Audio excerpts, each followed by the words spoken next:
នោះដោយលោកនេះតាមពិតទៅមិនមែនត្រូវឲ្យឡើងឋានៈទូនាទីស្អីផងត្រូវដកតំណែងទាំងអស់ហើយឲ្យតែខ្វៀលគោនោះប៉ុណ្ណឹងចង់ស្ទើរផងដកតំណែងហើយត្រូវឲ្យតែនៅក្នុងព្រៃនោះតែនៅក្នុងព្រៃនឹងស្ទើរទៅទៀតដកតំណែងហើយឲ្យតែនៅក្នុងទ្រុងនោះអានឹងបានសមជាមួយនឹងទង្វើរបស់លោកបងប្អូនលោកបាត់ឃ្លាំង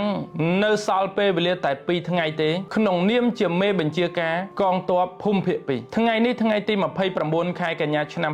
2025ផុតពីថ្ងៃហ្នឹងទៅនៅសល់មួយថ្ងៃទៀតថ្ងៃ30លោកបាត់ឃ្លាំងបានបញ្ជាក់ថាតែពេលវេលារបស់លោកបាត់ឃ្លាំងនៅសល់តែ2ថ្ងៃបែបនេះគេបាននិយាយថាគេបានត្រៀមខ្លួនរួចជាស្រេចដើម្បីធ្វើការវាយបកគណៈទាហានរបស់កម្ពុជានៅតែបង្កហេតុនិងបានបាញ់ប្រហារចូលទឹកដីអធិបតេយ្យរបស់ថៃប៉ុន្តែរងចាំការអនុញ្ញាតកាលពីថ្ងៃទី28ខែកញ្ញាឆ្នាំ2025ប្រភពព័ត៌មានពីកងទ័ពភូមិភាគ2បានឲ្យដឹងថាហេតុការណ៍ដែលបានកើតឡើងកាលពីថ្ងៃទី27ខែកញ្ញាឆ្នាំ2025កន្លងទៅគឺភាគីកម្ពុជាបានប្រើប្រាស់អាវុធជាច្រើនប្រភេទដូចជាកាំភ្លើងត្បាល់កាំភ្លើងយន្តគ្រាប់បែកកាំភ្លើងខ្លី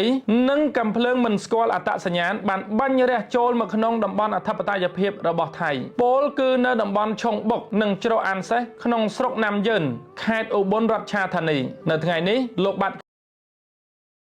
ដែលជាមេបញ្ជាការយុទ្ធភូមិភាគទី2បានចុះទៅតំបន់ព្រំដែនកម្ពុជាសៀមនៅលើមូលដ្ឋានភូមិអាខឿដើម្បីត្រួតពិនិត្យនិងចូលរួមទិវាទង់ជាតិសៀមបន្ទាប់មកបាត់ឃ្លាំងបានចុះទៅត្រួតពិនិត្យទាហានជួរមុខនិងបាននិយាយជាមួយនឹងទាហានទាំងនោះថាមុនពេលលោកចូលនិវត្តន៍ប្រសិនបើភាគីកម្ពុជានៅតែបង្កហេតុនោះកងទ័ពថៃត្រៀមខ្លួនរួចជាស្រេចដើម្បីវាយបកប៉ុន្តែត្រូវរងចាំការអនុញ្ញាតជាមុនសិនណែលោកបាត់ឃ្លាំងដោយសារតែលោកនៅសល់ពេលវេលា2ថ្ងៃទៀតលោកនិយាយក៏និយាយទៅតែរជ្ជកាលរបស់លោកត្រូវបានបញ្ចប់ហើយលោកគ្មានស្អីទៀតទេ2ថ្ងៃចុងក្រោយនឹងវិច្ចបំវិច្ចទៅព្រោះលោកនឹងមិនមានសិទ្ធិអំណាចក្នុងការដឹកនាំកងទ័ពចោររបស់លោកដើម្បីមកឈ្លានពានទឹកដីកម្ពុជាទៀតទេតំណែងរបស់លោកដែលទើបតែទទួលបានថ្មីនោះអានឹងវាគឺជារឿងផ្សេងប្រហែលវាគឺជាគុណសម្បត្តិរបស់លោកដែលលោកបានដឹកនាំកងទ័ពចោរមកឈ្លានពានទឹកដីកម្ពុជានាពេលកន្លងមកនោះអញ្ចឹងទៅបានឡើងឋានៈទូនាទីតែកុំសបាយអ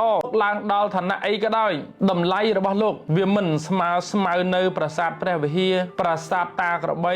និងប្រាសាទតាមាន់ផងតម្លៃលោកឯងហ្នឹងវាមិនបានស្មើប្រាសាទយើងផងចង់លោកឡើងហោះដល់ណាក៏ដោយមនុស្សចោលមកសៀតនៅតែចោលមកសៀតមនុស្សបំបងបាយវានៅតែបំបងបាយមិនអាចកើតការទៅជាស្អីបានទេមនុស្សដូចលោកនេះសមតែឲ្យទៅកាត់ស្មៅនៅព្រៃភ្នំទេពុំគួរឲ្យកាន់កិច្ចការងារជាតិអីទេព្រោះវាធ្វើឲ្យខូចការងារធំព្រោះវាធ្វើឲ្យប៉ះពាល់ដល់អាយុជីវិតរបស់មនុស្សព្រោះវាធ្វើឲ្យប៉ះពាល់ដល់សន្តិសុខនិងសេដ្ឋកិច្ចរបស់ប្រជាជនទាំងពីរប្រទេសមនុស្សដូចលោកនេះតាមពិតទៅមិនមែនត្រូវឲ្យឡើងឋានៈទូនាទីស្អីផងត្រូវដកតំណែងទាំងអស់ហើយឲ្យតែខ្វៀលគោនោះប៉ុណ្ណឹងចង់ស្ទើរផងដកតំណែងហើយត្រូវឲ្យតែនៅក្នុងព្រៃនោះតែនៅក្នុងព្រៃនឹងស្ទើរទៅទៀតដកតំណែងហើយឲ្យតែនៅក្នុងទ្រុងនោះអានឹងបានសមជាមួយនឹងទង្វើរបស់លោកព្រោះអេរយាប័តរបស់លោកនេះជាអេរយាប័តមនុស្សពីលមនុស្សអាវ៉ាសែមនុស្សចោលមកសៀតមនុស្សឥតប្រយោជន៍មនុស្សឥតការមានក្បាលអត់ខួរមានខួរមិនចេះគិតអរគុណបងប្អូន